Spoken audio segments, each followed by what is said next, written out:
Welcome students. आज हम देखेंगे प्रिंसिपल ऑफ रेफ्यूटेशन का एक और न्यूमेरिकल, और इस न्यूमेरिकल को बोलते हैं मंकी बनाना प्रॉब्लम। अमूमन तौर पे ये देखा गया है कि कुछ किताबों के अंदर ये मंकी बनाना प्रॉब्लम मिलती नहीं है, लेकिन जब ये प्रॉब्लम आती है तो पेपर में सॉल्व बच्चे नहीं कर पाते। लेकिन आप इस वीडियो को जब देखेंगे तो ये मंकी बनाने की प्रॉब्लम भी आपको आसान लगने लगेगी, और ये मेरे हिसाब से शायद सबसे लास्ट लिमिट है रेफ्यूटेशन की। इवन कोई भी रेजोल्यूशन का भी प्रॉब्लम आपने जितनी पढ़ी है उनमें सबसे लास्ट लिमिट जो है मैं इसको ही मानता हूँ। तो रेफ्यूटेशन का एक थोड़ा सा लेंथी सवाल हम पढ़ने जा रहे हैं आज, मंकी बनाना प्रॉब्लम।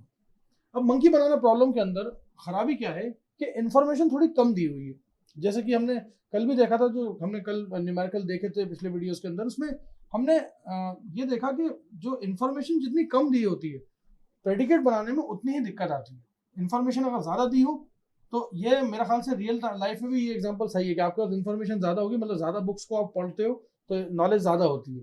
लेकिन आप कम बुक से पढ़ के नॉलेज गेन करने की कोशिश करते हो तो थोड़ा सा उसमें दिक्कत आती है, इन्फ्लुएंसिंग करना ज़्यादा होती है। तो यहाँ पे भी यही है कि मंकी बनाना प्रॉब्लम के अंदर क्या लिखा है कि एक रूम है, एक ऐसे ही एक कमरा है, और उस कमरे के अंदर उसकी छत पे कुछ बनानास टंगे हुए हैं। तो लिखा है there is a room containing a chair, a monkey and some bananas, and that bananas has been hung in the center of the ceiling। जो कि सेंटर ऑफ द सीलिंग जो है वो मंकी के रीच के बाहर है, मतलब मंकी के आउट ऑफ रीच है, मतलब मंकी उसको बनानास को निकाल नहीं सकता, वहां से तोड़ नहीं सकता। अब दूसरा बात लिखिए कि if the monkey is clever enough, अगर मंकी क्लेवर होगा तो वो चेयर जो साइड में रखी है उसको लेके आएगा और वो चेयर बनानास के नीचे रखेगा। उसके बाद उस चेयर पे चढ़ेगा, उस चेयर पे चढ़ने के बाद वो बनानास को तोड़ देगा। तो कहती है ये problem, there is a room containing a monkey, a chair and some banana that have been hung from the centre of the ceiling out of the reach from the monkey. If the monkey is clever enough, he can reach the banana by placing the chair directly below them and climb on top of the chair। आपको FOPL का इस्तेमाल करके इसके predicates बनाने, उसके बाद resolution से prove करना है आपको, सॉरी रेफ्यूटेशन से प्रूव करना है आपको। रेजोल्यूशन तो बहुत हुआ, आज रेफ्यूटेशन पढ़ रहे हैं हम। रेफ्यूटेशन से आपको प्रूव करना है मंकी कैन रीच बनाना।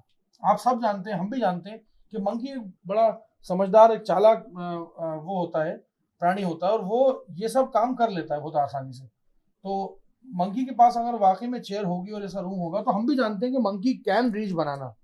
हम जानते हैं कि मंकी कैन रीच बनाना मतलब मंकी पहुंच जाएगा, और हम इसमें प्रेडिकेट बनाएंगे और आपको देखेगा भी कि मंकी पहुंचेगा। लेकिन रेफ्यूटेशन से सॉल्व करना है तो हमें यहाँ पे क्या करना पड़ेगा, assume monkey can not reach banana. इस सपोजिशन को हम रॉन्ग प्रूफ करेंगे, और आखिरी में हम नील दिखाएंगे क्लॉज को। जिस क्लॉज को हम नील दिखाएंगे जिस नंबर पे, उसी नंबर पे हम बोल देंगे कि our supposition was wrong, monkey can reach banana. हम इसके प्रेडिकेट लिखने की कोशिश करेंगे। सबसे पहला प्रेडिकेट होगा कैन रीच x, y। इसका मतलब होगा x कैन रीच y। पहला प्रेडिकेट जो होगा हम ये यूज करेंगे। अगला आएगा डेक्सटीरियस।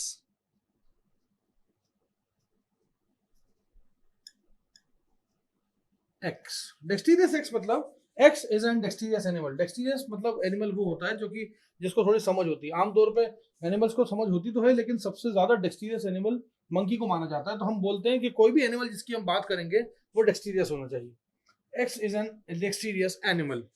उसके बाद लिखा है हमने अगला प्रेडिकेट इसके अंदर, क्लोज x, y, जिसका मतलब होगा x is close to y, जिसका मतलब होगा x is close to y। अगला होगा गेट ऑन x, y, मतलब होगा इसका x can get on y, x can get on y। उसके बाद होगा अगला under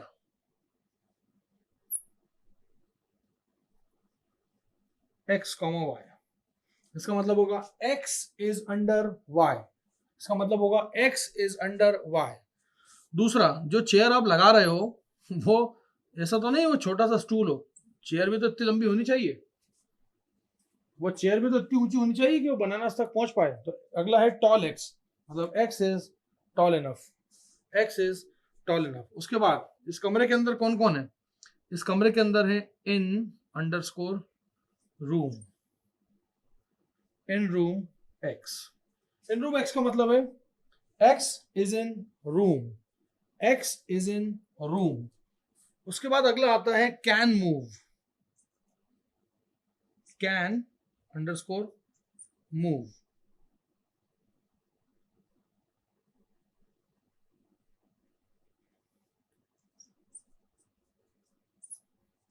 x can move Y, और यहां पे एक जेड। इसका मतलब होगा X can move Y near Z.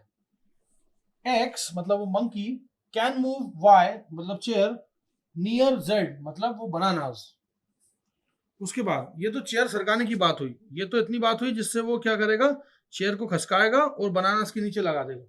उसके बाद आखिरी आता है यहाँ पे कैन क्लाइम,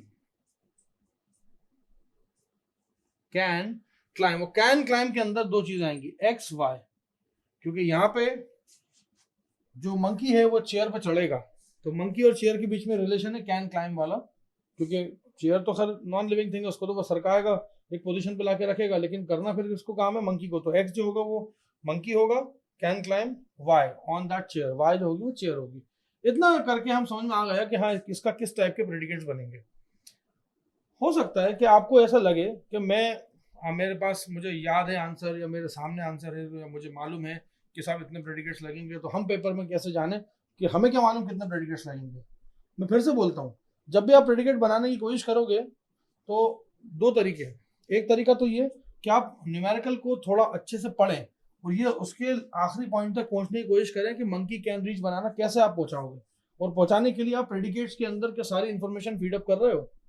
सारी इंफॉर्मेशन अगर फीडअप आप कर पा रहे हो तो बहुत सही है, नहीं कर पा रहे तो फिर आपको दिक्कत होगी। दूसरा तरीका ये है कि प्लीज इस वीडियो को फॉलो करें और इस न्यूमेरिकल को ऐसा ही समझें जैसे मैं बता रहा हूँ। शायद अगर आप प्रेडिकेट्स या एफओपीएल तक मेरे से सीख पाए तो समझिए कि वो न्यूमेरिकल अगले स्टेप आप नहीं भी सीख पाए तो भी आप समझिए कि आप न्यूमेरिकल करके आएंगे।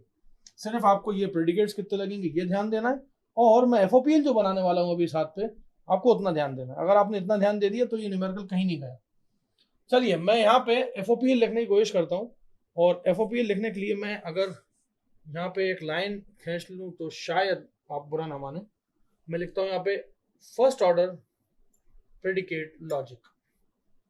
मैं पहला प्रेडिकेट लिखता हूँ, पहला प्रेडिकेट है इन अंडरस्कोर रूम। एक रूम के अंदर कौन कौन था, एक रूम के अंदर बनानास थे,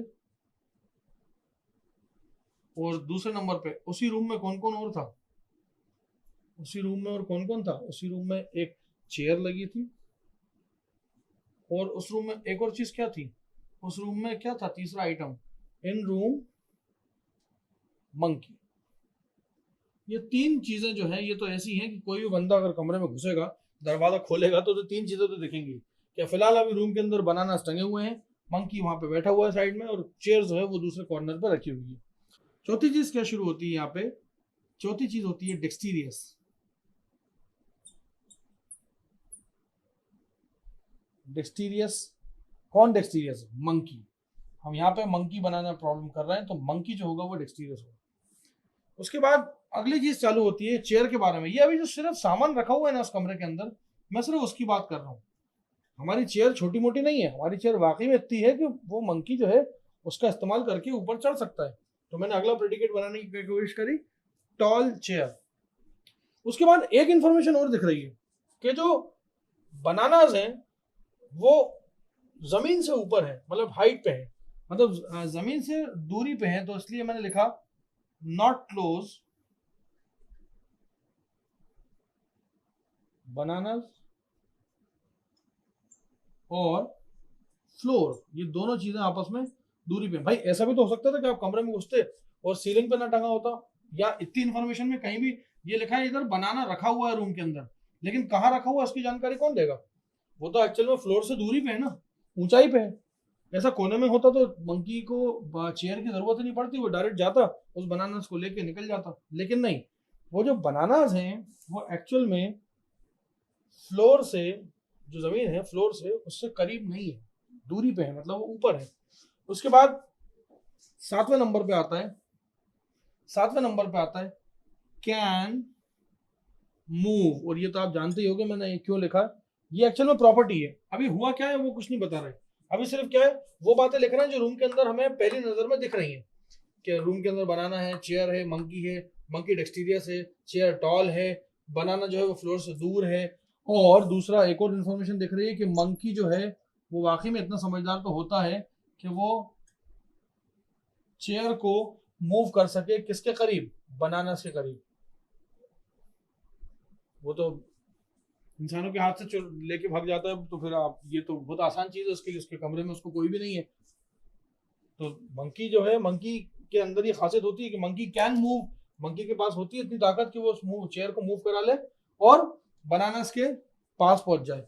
दूसरा एक और चीज है जो मंकी के पास होती है, वो ये कैन क्लाइंब, या ये तो कह लो कि ये तो शायद आप लोगों से भी अच्छा कर पाएगा वो, जो उसकी तो है, उसका है, बनाई गई है बॉडी इसी हिसाब से कि वो कहीं भी इधर भी कूद सकता है, किधर भी चढ़ सकता है। तो मंकी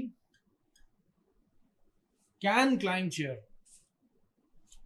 अभी भी इस न्यूमेरिकल के अंदर ये सब आसान आसान चीजें हो रही हैं, अभी कोई भी मुश्किल चीज नहीं आई है, अभी मुश्किल चीज अभी आएगी। इसके अंदर कुल जो प्रेडिकेट्स बनेंगे वो यहाँ तक तो ठीक थे, और मेरे को ऐसा लगता है, ये भी लगता है मुझे कि आप इसको देखो तो ये सारे के सारे क्लॉजेस में भी हैं, इनके अंदर कहीं भी आपको नेगेशन और के अलावा कुछ दिख ही नहीं रहा होगा, बल्कि कुछ भी नहीं दिख रहा, इसमें कुछ नहीं है, इसमें कुछ नहीं, इसमें कुछ नहीं, कुछ नहीं, कुछ नहीं, इधर एक नेगेशन है, कोई दिक्कत नहीं, इधर कुछ नहीं, इधर कुछ नहीं।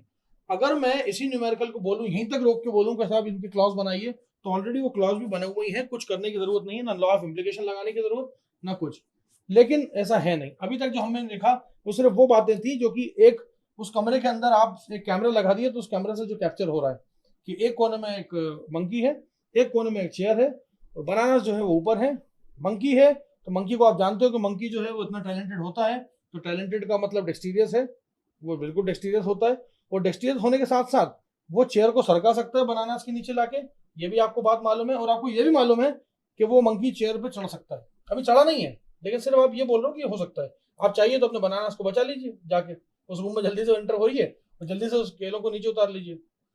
खैर, लेकिन हमें केलों को ऐसा छुपाना नहीं है, हमें वो बनाना उसको मंकी तक पहुंचाना है, तभी ये न्यूमेरिकल सॉल्व होगा। क्योंकि न्यूमेरिकल का आधार जो है, न्यूमेरिकल का बेस जो है वो यही कहता है कि मंकी कैन रीच बनाना, हमें मंकी को बनाना तक पहुंचाना है, तभी हमें नंबर मिल पाएंगे पेपर में। अब आती है बारी अगले की, अगला प्रेडिकेट क्या कहता है, देखिए कोई भी जानवर की बात हो रही है, मतलब अब ये जनरल टर्म्स चालू कर दी इसने। मैं यहाँ पे लिखता हूँ अगला प्रेडिकेट, मेरे पास जगह की थोड़ी कमी है, इसलिए प्लीज मुझे स्पेयर कर दीजिएगा। मैं 9th नंबर की प्रेडिकेट को लिख रहा हूँ कि फॉर ऑल दी एक्स, मतलब कोई भी जानवर हो, and for all the Y, मतलब कोई भी वाई नाम की चीज हो, तो लिखा है कि dexterous X and close X comma Y. मान लीजिए कोई ऐसा जानवर है जो कि बहुत समझदार है, और वो जो एक्स जानवर है वो वाई नाम की कोई वस्तु है, कोई भी वस्तु, मैंने बनाना बनाना नहीं कहा, आप इसकी जगह कुछ भी कह लो, एलिफेंट कह लो फॉर एग्जांपल, एलिफेंट में भी काफी दिमाग होता है, एलिफेंट अपनी हिफाजत बड़ी अच्छी करता है, जिराफ में, शेर में, सब में होता है। तो एक्स इज डेक्सटीरियस, अगर एक्स डेक्सटीरियस है और एक्स जो है वो वाई के करीब है, तो ऐसा बोल सकते हो आप कि वो जो एक्स है ना, वो जो एक्स है ना उसकी रीच में वाई है। अभी मैंने कोई, ये एक लॉ है, मतलब ये एक सिंपल से रूल है, ये जरूरी नहीं है कि मंकी चेयर है बनाना, ये किसी भी जानवर पे अप्लाई होता है, ये किसी भी तरह के डेक्सटीरियस है, लेकिन उसका मतलब ये है कि डेक्सटीरियस होना चाहिए। और एक बात बताऊं आपको, खाना खाने के लिए तो तकरीबन हर जानवर ही डेक्सटीरियस है, मतलब कोई भी जानवर हो उसे मालूम होता है कि उसका खाना कहाँ पे है, उसको अपना चींटियां भी जो होती है उन्हें मालूम होता है कि मतलब आप कि वो शक्कर कहाँ पे है, तो वो पहुंच जाती है वहां तक कैसे भी करके। तो ये सिर्फ इतनी सी बात हो रही है कि एक रूल है कि अगर कोई एक्स नाम का जानवर है, एनिमल है, और वो एक्स जो है वो वाई के करीब है, तो वो वाई खतरे में है, वो एक्स जानवर उस वाई तक पहुंच ही जाएगा। ये 9वें नंबर का मेरा क्लॉज था, सॉरी प्रेडिकेट था, क्लॉज तो अभी बने ही नहीं है। 10वें नंबर पे, 10वें नंबर का ये कहता है कि for all the X and for all the Y, ये जैसे फॉर ऑल लगाते हैं ना, मैं समझ जाता हूँ कि ये कोई नियम की बात हो रही है। अगला प्रेडिकेट है get underscore on X comma Y. अगर मान लीजिए x जो है वो y के ऊपर चढ़ गया, x जो है वो y के ऊपर चढ़ गया और अंडर y कॉमा बनाना, चढ़ा काय पे है वो y पे, मतलब y के जरिए, y जो है वो y जो वस्तु है वो बनाना के जस्ट नीचे है, मतलब बनाना अगर यहां टंगा है तो उसके जस्ट नीचे, मतलब दो बातें जोड़ रहा हूं मैं साथ में। तीसरी बात एंड करके जोड़ता हूं मैं, y जो है वो टॉल है, मतलब ऐसा ना हो कि वो मतलब कुर्सी तो सरका ली, कुर्सी पे चढ़ना भी जानता है, कुर्सी को बनाना इसके नीचे में रख लिया, पता चला कुर्सी छोटी निकली।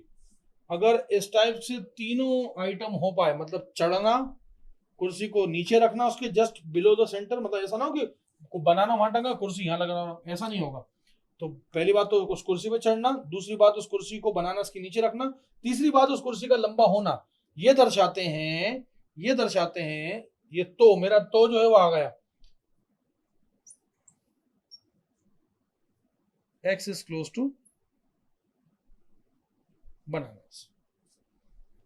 मैंने अभी ये नहीं बोला कि मतलब यहाँ पे बनानास डायरेक्ट लिख दिया, क्योंकि मुझे न्यूमेरिकल सॉल्व करना है तो इसलिए मैंने बनानास को लिखा।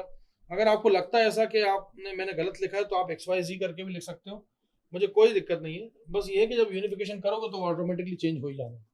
11वें नंबर का जो प्रेडिकेट हम लिखेंगे वो इस प्रकार से होगा। 11वें नंबर पे मैं कुछ और इंफॉर्मेशन इसमें पुटअप करूंगा, जैसे कि for all x, for all y and for all z।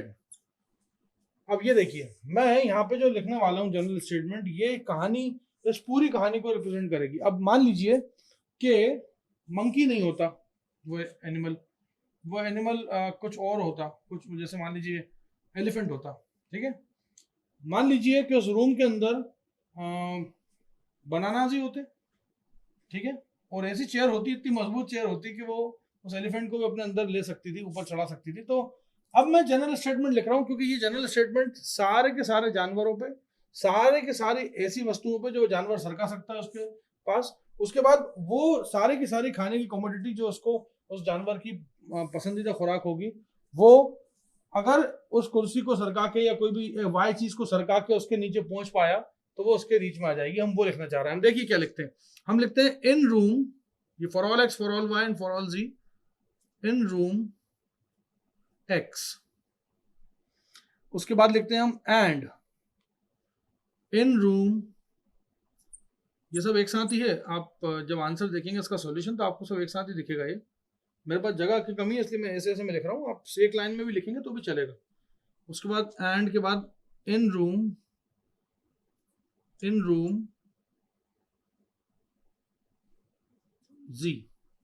in room X, in room Y and in room Z, and can move क्या can move के आगे क्या लिखना है, X, Y and Z, can move X, Y, Z, मतलब X can move Y near Z। आप ये सारी चीजें ये जो लिखी है मैंने, इसको ऐसे एक लाइन में सिंपल लिखेंगे तो आपको समझ में आ जाएगा। क्योंकि मेरे पास थोड़ी जगह की कमी है और मैं चाहता नहीं हूँ इसको रब करना, और इसको इसकी इस दम पे मैं कुछ आगे इसके पढ़ाने वाला हूँ, इसीलिए मैं शायद ये कह लीजिए कि मेरा लालच है कि मैं इसको मिटाना नहीं चाहता, इसको रब करना नहीं चाहता, इसलिए मैंने यहाँ से प्रेडिकेट्स को हटा दिए। अब लिखा यहाँ पे in room X, in room Y, in room Z, and X can move Y near Z, X can move Y near Z. अगर ऐसा कहीं हुआ तो क्या होगा, तो इन दो में से कोई एक बात हो जाएगी। क्या होगी वो देखिए, पहली बात क्लोज जेड कॉमा फ्लोर, मतलब जो भी जेड का मटेरियल होगा ना, जैसे यहाँ पे इस न्यूमेरिकल में स्पेसिफिकली बनाना है, तो वो बनाना जो है वो जहां ऊपर ढंगे थे ना वो फ्लोर पे गिर जाएंगे, या फिर अंडर,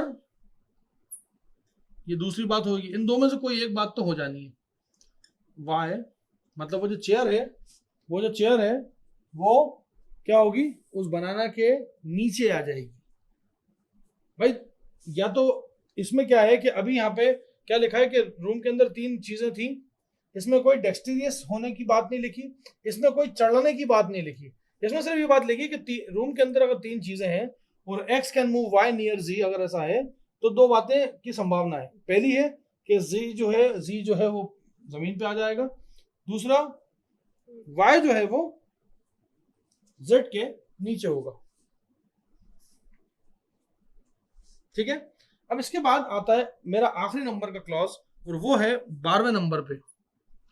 12वें नंबर के क्लॉज पे, यहाँ पे क्लॉजेस खत्म, प्रेडिकेट्स पे ये कहानी थोड़ी फिनिश होती हुई दिखेगी। देखिए कहानी क्या है, कहानी कहती है for all x for all y। अगर मान लीजिए अब आप इसको कैसा भी मानो, अजम्पशन मानो, जो मानना है मानो, बट ये प्रेडिकेट की तरह काउंट होगा।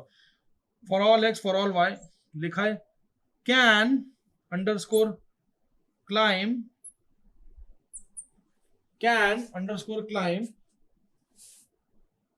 x, y। अगर x y पे चढ़ पाया तो इसका मतलब क्या होता है? इसका मतलब होता है गेट ऑन x, y। अगर x y पे चढ़ पाया, इसका मतलब होता है x can get on y। यहां पे आके अब मैं बोल सकता हूं कि मैंने तकरीबन सारे तरह के FOPLs को फिनिश कर दिया, और सारे तरह के FOPL जो है उनको लिख के आपके सामने पेश कर दिया।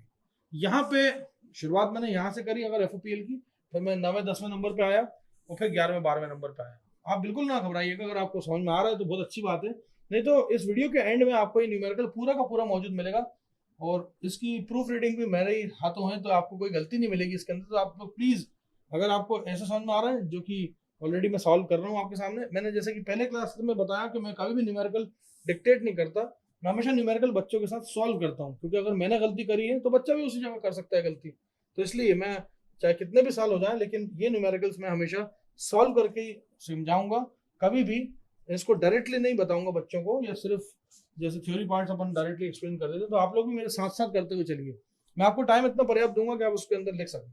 तो अभी फिलहाल आपके सामने दिख रहा है यहाँ पे फर्स्ट ऑर्डर प्रेडिकेट लॉजिक।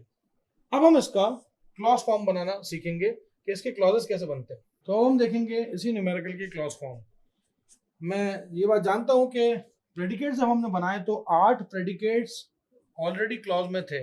मैं उन 8 को एक बार लिख देता हूं, क्योंकि मैं नहीं चाहता कि आप उसको मिस करें। यहाँ पे आप लोग के पास कॉपीज होंगी तो कॉपीज में आप लिख लोगे, लेकिन मुझे यहाँ पे खुद सॉल्व करना है, और यहाँ पे खुद जब सॉल्व करना है तो मुझे भी दिखना चाहिए कि मेरे प्रेडिकेट्स और क्लॉजेस कौन कौन से। तो मैं उन 8 को निसंकोच और बिल्कुल स्पीड में लिख देता हूँ। पहला था ये, आप अपनी कॉपी से मैच करा सकते हैं। दूसरा ये था, तीसरा जो था वो ये था,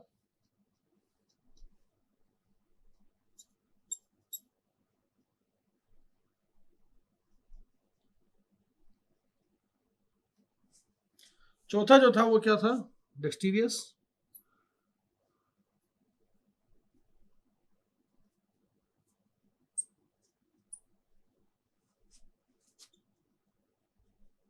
ये ऑलरेडी क्लॉज फॉर्म में, तो इसलिए कोई मेहनत की जरूरत नहीं है इसके अंदर। यहाँ पे मेहनत सिर्फ लास्ट के जो थे उन्हीं के अंदर करनी है। मैं क्लॉजेस बना तो इसलिए रहा हूँ ताकि रिफ्यूटेशन जब लगाऊंगा तो ये क्लॉजेस मेरे सामने होने चाहिए। मैं कभी भी ऐसा नहीं करूंगा कि उसको अलग लिख दिया और उसको अलग लिख दिया। आप लोग भी ऐसा कुछ करिएगा कि पेज पलटने की ज्यादा नौबत ना आन पड़े। यहाँ पे लिखूंगा नेगेशन ऑफ क्लोज, यहाँ तक 6 तक तो कोई दिक्कत ही नहीं है।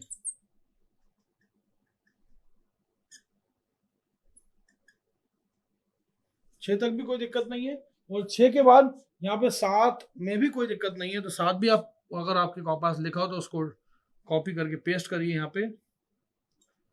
जहां लॉजिक लगेगा वहां मैं बता दूंगा आपको कि लॉजिक कहाँ लग रहा है। और अगर मेरे राइटिंग में अगर आपको समझ में ना आए तो ये मान के चलिए कि मुझे ऐसा मालूम है कि आपको ये मालूम है कि मैं क्या लिखने वाला हूँ, क्योंकि मैं साथ ही साथ बोल भी रहा हूँ। तो इस वीडियो को जब देखें तो बड़ा ध्यान से देखें। 7 तक ठीक है, 8 भी लिख देता हूँ। नंबर 8 पे आएगा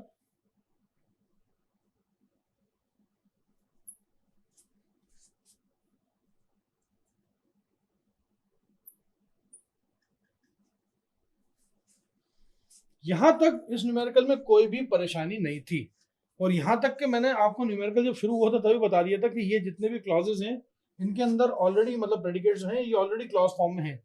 मैंने कुछ नहीं करा, सीधे कॉपी करके पेस्ट करा, उनको उधर से उठाया और इधर लिख दिया।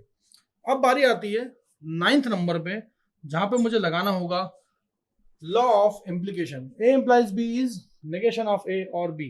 तो जब वो नेगेशन कोई दो एंटिटीज पे लगता है तो डी मॉर्गन्स लॉ लगेगा। और आप अगर 9th नंबर का अगर प्रेडिकेट अगर आपको याद होगा तो 9th नंबर का जो प्रेडिकेट था वो क्या था, dexterous X and close X Y. तो उसको लिखूंगा मैं नेगेशन ऑफ डेक्सटीरियस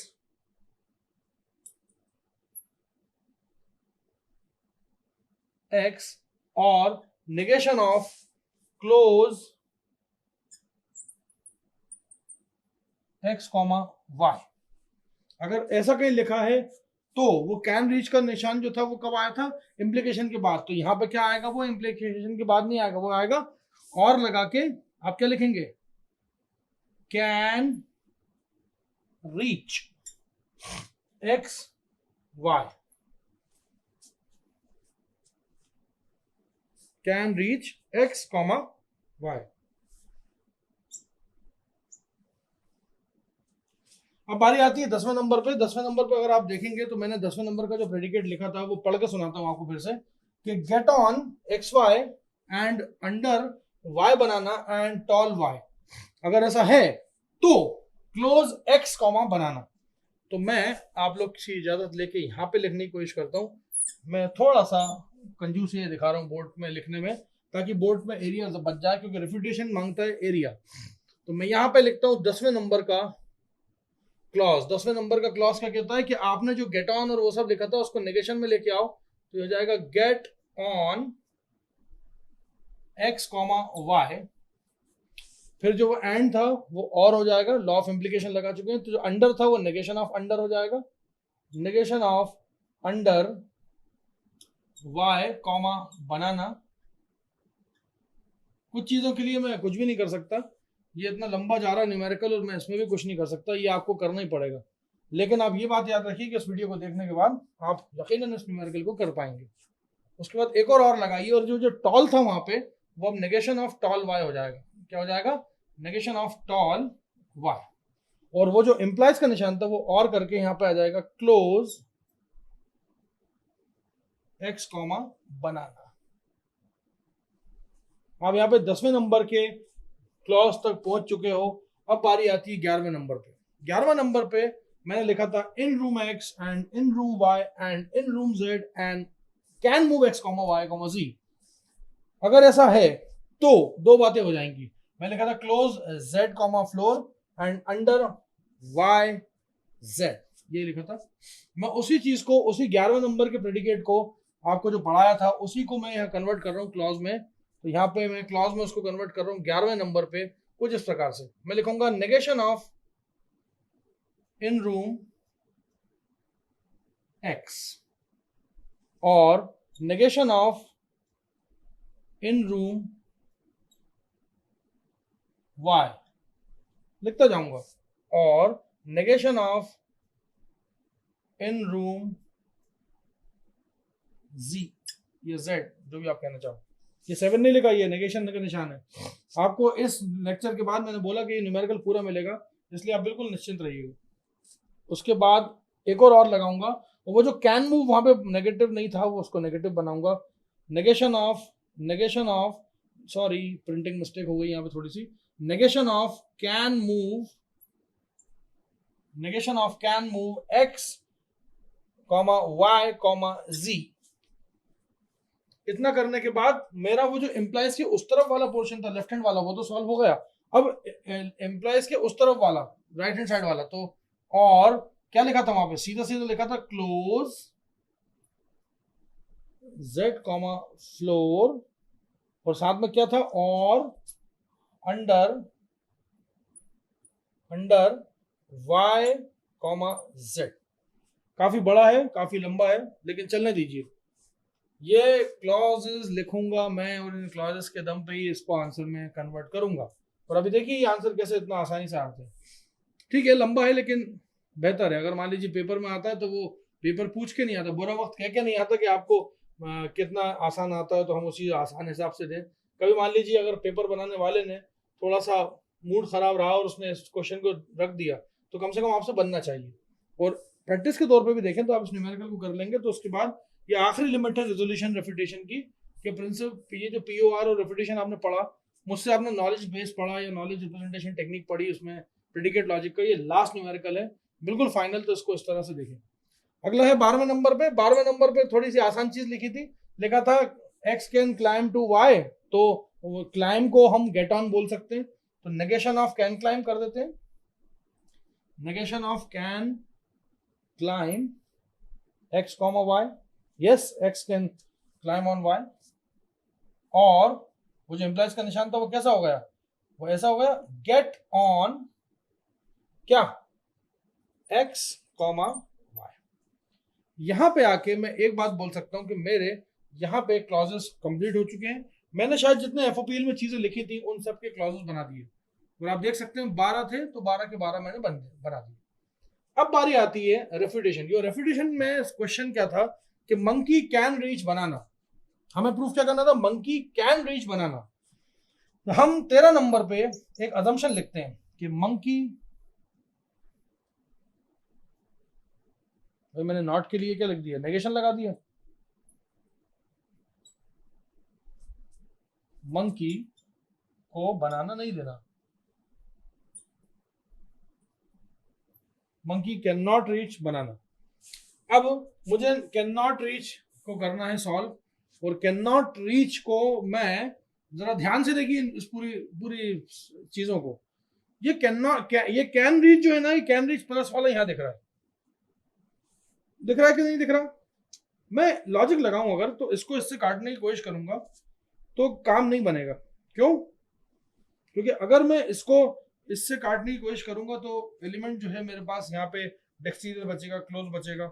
अब मुझे डेक्सटीरियस और क्लोज से छुटकारा पाना है, तो डेक्सटीरियस को मैं क्या करूंगा, डेक्सटीरियस को मैं 4 नंबर से काट सकता हूँ। ऐसे कई सारी चीजें आपके दिमाग में चल रही होंगी। जैसे क्लोज है तो क्लोज को भी मैं काटने की कोशिश करूंगा। कहने का मतलब ये है कि हम यहाँ पे शुरुआत जो करेंगे वो करेंगे इस वाले स्टेटमेंट से, क्योंकि इसके अंदर क्लोज है।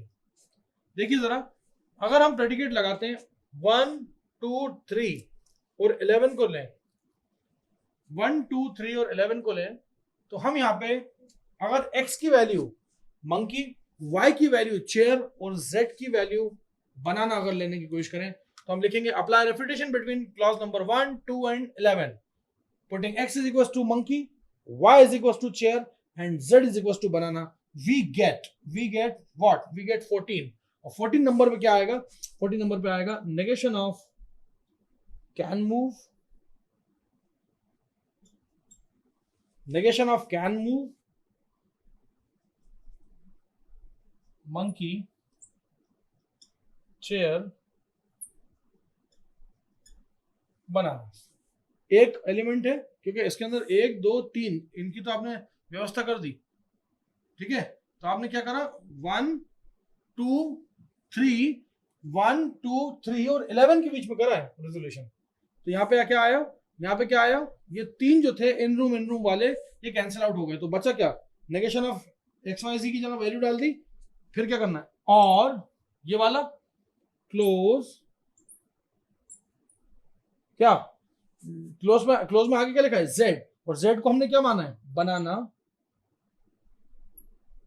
फ्लोर। उसके बाद एक आइटम और है ये वाला अंडर, तो और अंडर,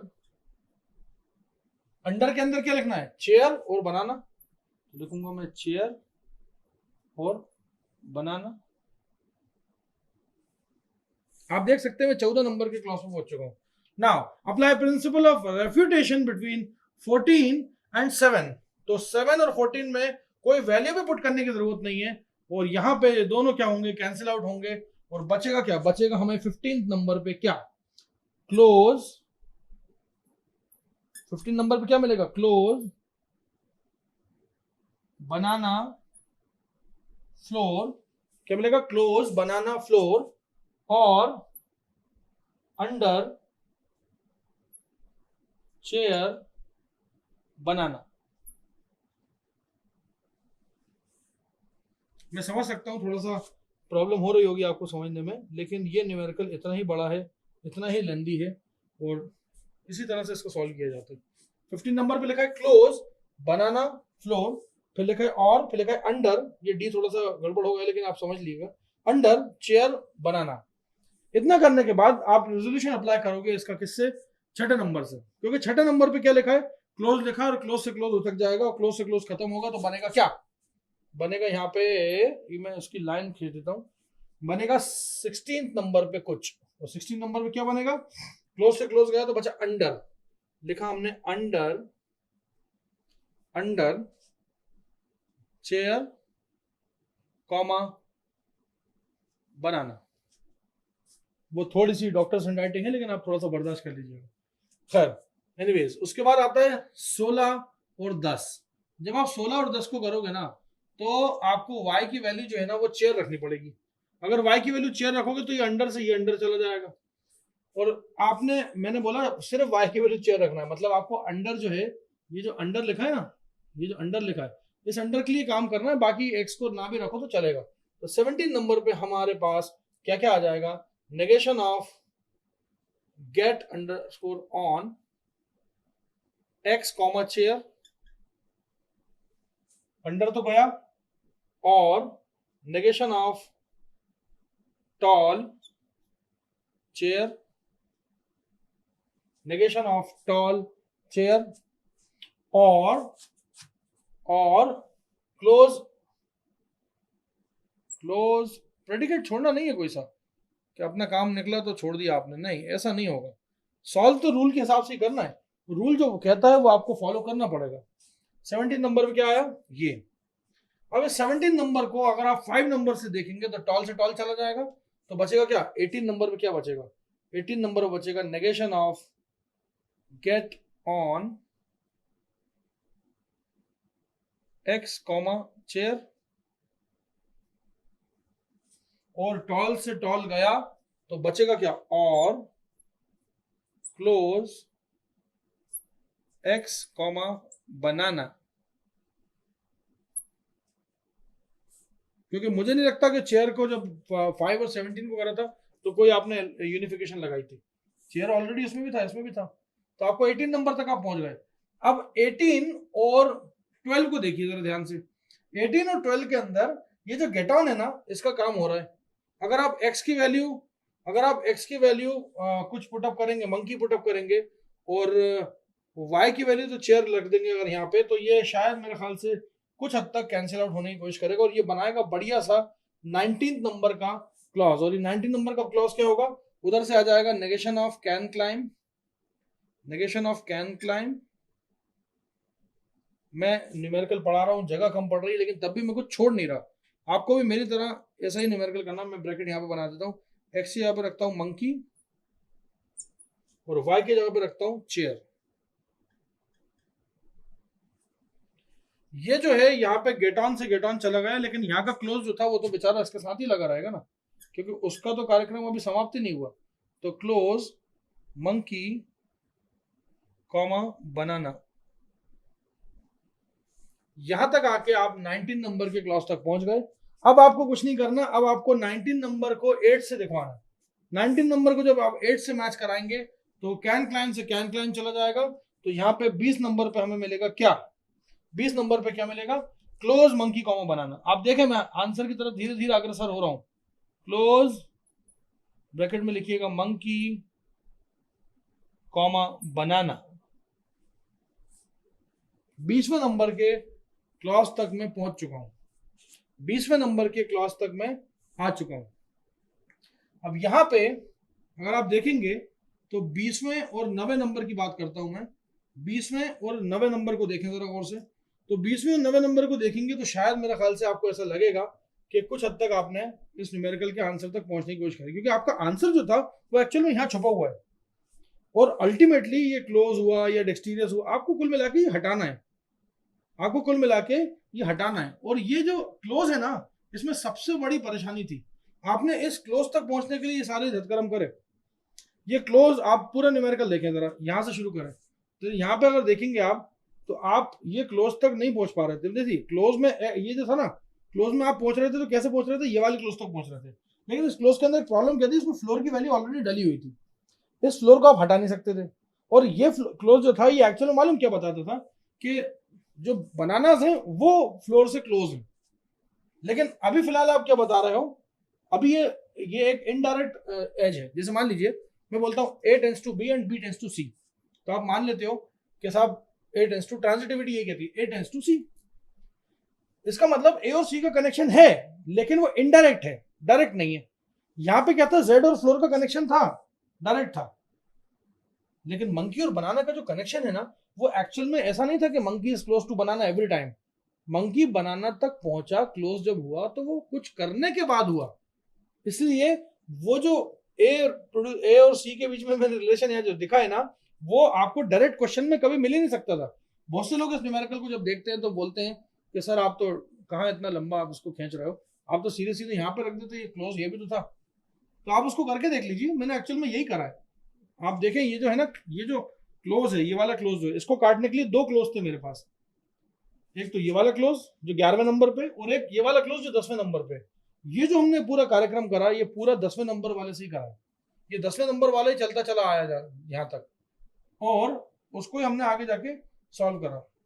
ठीक है, क्योंकि उसी से तो हमने ये 14 और ये सब बाकी के नंबर्स निकाले। तो कहने का मतलब ये है कि अगर आप इस न्यूमेरिकल को पीछे की तरफ से एक बार फिर से रीड आउट करेंगे तो आप देखेंगे 12 नंबर तक मैंने आपको प्रेडिकेट बना के दिखाए। 13वें नंबर पे आके मैंने अपना रेफ्यूटेशन लिखा। फिर मैंने कार्यक्रम जो चालू करा वो सिर्फ इसलिए चालू करा कि 10वें नंबर तक मैं पहुंच पाऊं, और शायद मैं 10वें नंबर तक पहुंचा भी। मैं 10वें नंबर तक जब पहुंचा था तो मैंने 17वें नंबर का लिखा था। ये 17वें नंबर का जो लिखा ये एक्चुअली 10 से ही आया था। ये देखिए, ये 17वें नंबर 10वें नंबर में आपको मैचिंग नहीं लग रही, इसमें से चीजों को गायब करने की कोशिश करी और ये वाले क्लोज तक पहुंचा मैं, क्योंकि इसी क्लोज के अंदर बनाना था। तो मुझे एक्चुअल में चेयर को बनाना तक नहीं जाना था, मंकी को बनाना तक लेके जाना था, क्योंकि हमारी रीचेबिलिटी जो है वो मंकी की टेस्ट करनी है, ना कि चेयर की। इसी वजह से बहुत से लोग जब मैं न्यूमेरिकल पढ़ाता हूँ तो पहले से ही बीच में हैंड रेस करके बोलते हैं सर ये रहा क्लोज, इसको डायरेक्ट करा दो ना, ये 3-4 चीजें हटा के। नहीं, ऐसा नहीं है। इसके साथ परेशानी ये थी कि यहाँ पे कोई अगर वेरिएबल होता तो बहुत बढ़िया होता है न्यूमेरिकल, लेकिन ये प्रेडिकेट ऐसा लिया ही नहीं गया। और ये प्रेडिकेट ऐसा क्यों नहीं लिया गया, क्योंकि ये तो एक बात थी जो कि न्यूमेरिकल का एक हिस्सा था जो कि आपको समझाना था। खैर, यहाँ तक आके आप समझ ही गए होंगे कि मैं आगे क्या करने वाला हूँ। और मैं आगे ये करने वाला हूँ कि ये जो 9 और 20 नंबर है उसको आपस में मैच कराऊंगा, डेक्सटीरियस बचेगा, और डेक्सटीरियस को आगे जाके मैं डेक्सटीरियस तो मेरे पास रेडीमेड है मौजूद, तो उसको मैं करा दूंगा तो मेरा आंसर निकलने की कोशिश। मैं चलिए करके दिखाता हूँ आपको। तो मैं 9 और 20 नंबर को मैच कराऊंगा और यहाँ से बनेगा मेरा क्लॉज नंबर 21। क्लॉज नंबर 21 जो होगा वो क्या होगा, डेक्सटीरियस एक्स। यहाँ पे मैं ये भी लिखूंगा, apply refutation between clause number 9 and 20 putting x is equal to monkey and y is equal to banana. तो यहाँ पे होगा नेगेशन ऑफ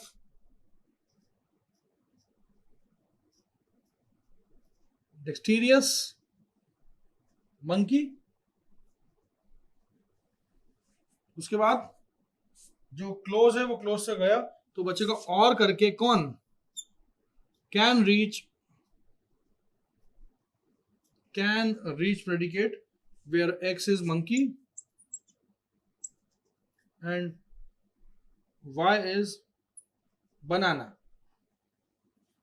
आप सब जानते हैं इसके बाद जो 21 नंबर के बाद जो मैं 22 नंबर लिखूंगा वो क्या होगा, वो 22 नंबर ये होगा कि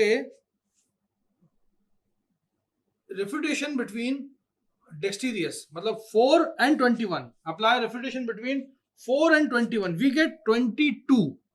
22वें नंबर पे क्या आएगा, 22वें नंबर पे आएगा ये कैन अंडरस्कोर रीच। थोड़ी सी मेहनत है लिखने की, लेकिन न्यूमेरिकल तो ऐसे ही सॉल्व होगा ये, ऐसे इसके अलावा कोई ऑप्शन ही नहीं है।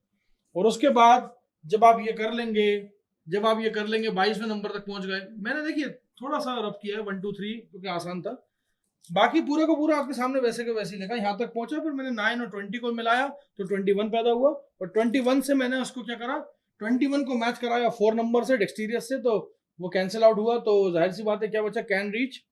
और अब जो मैंने सपोजिशन लिया था 13वें नंबर पे, वो 13वें नंबर पे था नेगेशन ऑफ कैन रीच। मतलब मैं 23वें पे जाऊंगा, लेकिन जो 23वां होगा वो क्या होगा, नील। और शायद इसी को तो हम बोलते हैं एम्प्टी क्लॉज। और अगर आप रेफ्यूटेशन पढ़ चुके हैं मुझसे तो आप जानते होंगे कि आप एक्चुअल में इसी की तलाश में थे कि कहीं तो भी ऐसा टाइम आ जाए कि हम नल तक पहुंच जाएं, इस एम्प्टी क्लॉज तक पहुंच जाएं, और एम्प्टी क्लॉज पे जैसे आप आएंगे तो आप बोल देंगे ये न्यूमेरिकल सॉल्व हो गया, which means monkey can not reach banana. हमारा जो सपोजिशन था वो गलत साबित हुआ, मंकी कैन रीच बनाना और मंकी बनाना तक पहुंच जाएगा हर हाल में। Thank you so much.